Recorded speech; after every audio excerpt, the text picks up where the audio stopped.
White House Press Secretary Sean Spicer wrapping up his second official press briefing from the White House, touching on all kinds of things, executive orders, the Supreme Court nominee, and much more. But he was really hammered on President Trump's recent comments that upwards of 5 million people voted illegally. Joining me now is Howard Kurtz, the host of MediaBuzz on the Fox News channel. Howie, I guess it's par for the course as a journalist at the White House that you want your question answered, but they asked the same question 5 times and got the same response from Sean Spicer. Donald Trump believes this. The president believes that people voted illegally. Was the press out of line today?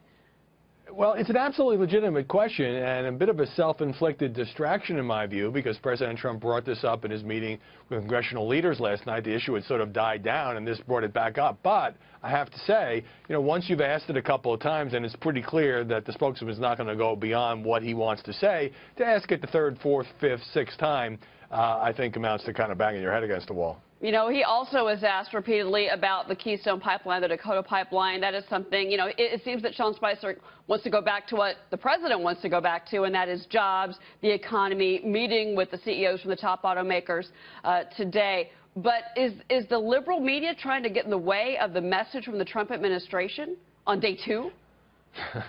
I've been surprised at the extent to which the president's meetings with union leaders, corporate executives, auto industry executives, talking about slashing regulations by 75%.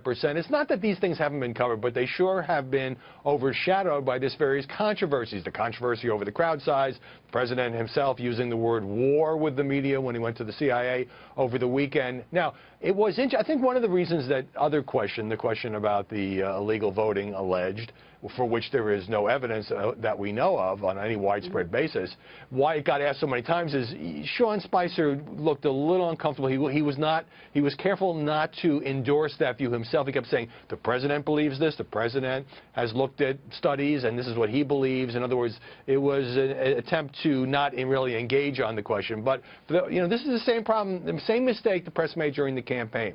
What do most Americans care about? What are particularly the working class voters? Jobs in the economy. That's why they voted for Donald Trump. Jobs in the economy, health care, taxes, and not crowd size, and not even whether they are overblown claims about who maybe voted. they need a lead story for the evening news, and I can understand that. But maybe this wasn't the day to do that. Let me ask you this as well about he was talking about these meetings, these bilateral meetings that he's having, and it seems to me that this president so far is trying more than ever to reach out and create some relationships with Congress. He knows, and he's meeting with Mitch McConnell and others actually this afternoon. He's trying to reach out. Barack Obama really wasn't known for that. He was kind of known as somebody who didn't like to socialize with Congress, frankly. Didn't really want to meet with them unless he had to. Does this seem to be a Trump strategy that may be a different type of president? The contrast to Obama could not be clearer. Obama did not like any of the schmoozing that comes with the job of being president, and Democrats openly and loudly and repeatedly complained about that, and I think it hurt his ability to move any legislation on the Hill. Donald Trump, one thing we know about him, he's a deal maker. He has done this in his business career, and the fact that he's meeting apparently successfully with Nancy Pelosi and Chuck Schumer, as well as members of his own party, does show it's going to be a different kind of presidency. We'll have to see what the results are, but I thought that sent a very good signal that he may be working with some Democrats, particularly on issues where some orthodox conservative Republicans may not agree with this president. Yeah, well, something tells me that the president won't care whether they do or don't at this point in particular. Howard Kurtz, thank you so much for your commentary. A big day, of course, as we watch the media, watch the press. Of course, you can all watch Howie on MediaBuzz on the Fox News channel. That's at 11 a.m. Eastern Time every Sunday.